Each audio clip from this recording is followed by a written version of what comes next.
جھوٹ کے انجام سے بچیں۔ کبھی سوچا ہے کہ ایک جھوٹ تمہیں اللہ کی ہدایت سے محروم کر سکتا ہے؟ رسول اللہ صلی اللہ علیہ وسلم نے فرمایا، جھوٹ انسان کو جہنم تک لے جاتا ہے۔ آج ہم سب کو یہ طے کرنا ہے کہ سچ بولنا ہے ہر حال میں، کیونکہ سچ نجات ہے اور جھوٹ ہلاکت۔ جھوٹ ایک ایسی بیماری ہے جو دل کو کالا کر دیتی ہے اور ایمان کو کھوکھلا۔ آج ہم جانیں گے کہ جھوٹ کا انجام کیا ہے اور سچائی ہمیں کہاں لے جا سکتی ہے۔ قرآن کریم میں اللہ رب العزت ارشاد فرماتا ہے، پارہ 24 آیت نمبر 3، ترجمہ کنز الایمان، بے شک اللہ ہدایت نہیں دیتا اسے جو جھوٹا ناشکرا ہو۔ یعنی جھوٹ بولنے والا صرف دنیا کا نقصان نہیں کرتا بلکہ وہ اللہ کی طرف سے ہدایت سے محروم ہو جاتا ہے۔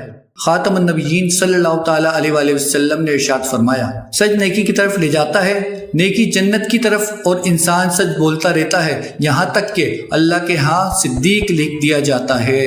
اور جھوٹ فحاشی کی طرف لے جاتا ہے اور فحاشی جہنم کی طرف، اور انسان جھوٹ بولتا رہتا ہے یہاں تک کہ اللہ کے ہاں جھوٹا لکھ دیا جاتا ہے۔